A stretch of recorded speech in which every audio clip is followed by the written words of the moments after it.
जी दोस्तों नमस्कार, आपका एक बार फिर स्वागत है हमारे चैनल हेमंत शर्मा में। आज हम बात करने वाले क्लीम के बारे में कि आखिर क्लीम जप करते समय हमें सबसे ज़्यादा 111 या 1111 नंबर क्यों दिखाई देते हैं? और जब हम कोई मैनिफेस्टेशन करते हैं या किसी लॉ ऑफ अट्रैक्शन में भी यूज़ करते हैं तो सबसे ज़्यादा हमें 111 या 1111 या कोई डिजिट के 4 अंक एक साथ क्यों दिखाई देते हैं?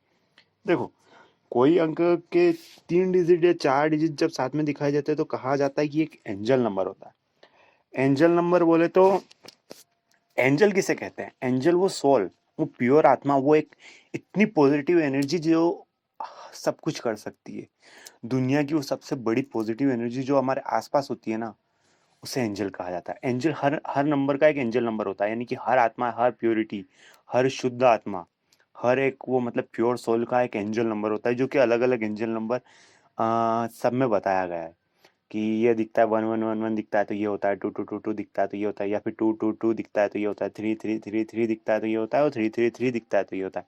तो सबका एक अलग कॉन्सेप्ट है, लेकिन सबका एक मिक्स कॉन्सेप्ट अगर हम बताएं तो एक वो प्योर एनर्जी, एक वो प्योर शुद्ध आत्मा जो आपके आसपास रहती है उस समय जब आपका ध्यान जाता है कि 111 नंबर दिख रहा है, या 333 नंबर दिख रहा है, या 9999999 नंबर दिख रहा है।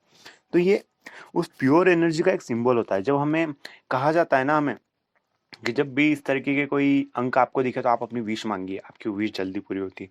तो हाँ, ये सही है, क्योंकि जब आपको इस तरीके के नंबर दिखते हैं 111 या 1111, तो वो जो प्योर एनर्जी होती है ना, वो जो शुद्ध आत्मा होती है ना, जिसे एंजल कहा जाता है। एंजल किसे कहा जाता है?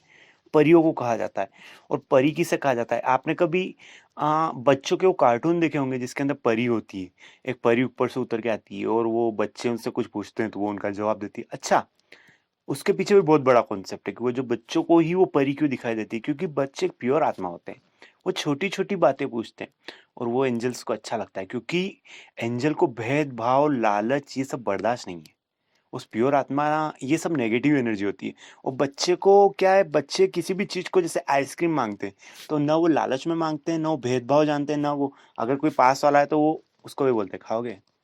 तो उनके अंदर भेदभाव, लालच नहीं होता है। इसीलिए उस कॉन्सेप्ट को बच्चों के साथ जोड़ना मुझे बहुत अच्छा लगा था जब वो नाटक वगैरह टीवी पे आते थे, क्योंकि वो एक प्योर एनर्जी होती है और pure energy maximum pure energy को ही दिखती है या उसी को फ़ील होती है।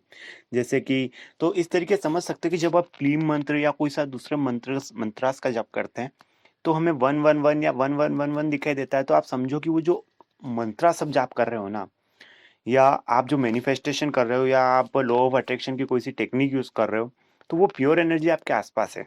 अब उस समय आप जो भी अपनी विश है वो बोलिए, क्योंकि जब प्योर एनर्जी आपके आसपास रहती है तो आपकी जो विश है ना, वो मैनिफेस्टेशन होने के चांस कई गुना बढ़ जाते हैं।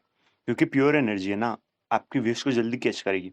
लालच उन लोगों को पसंद नहीं होता, उन लोगों को बस एक भक्ति भाव से करी हुई एक छोटी-सी प्रार्थना पसंद होती है। इसलिए कहा जाता है कि जब भी आपको इस तरीके की कोई पॉजिटिव एनर्जी के अंक दिखे, तो सिर्फ़ अपनी विश बोल दीजिए, तो आपकी वो विश बहुत जल्दी पूरी हो जाती है।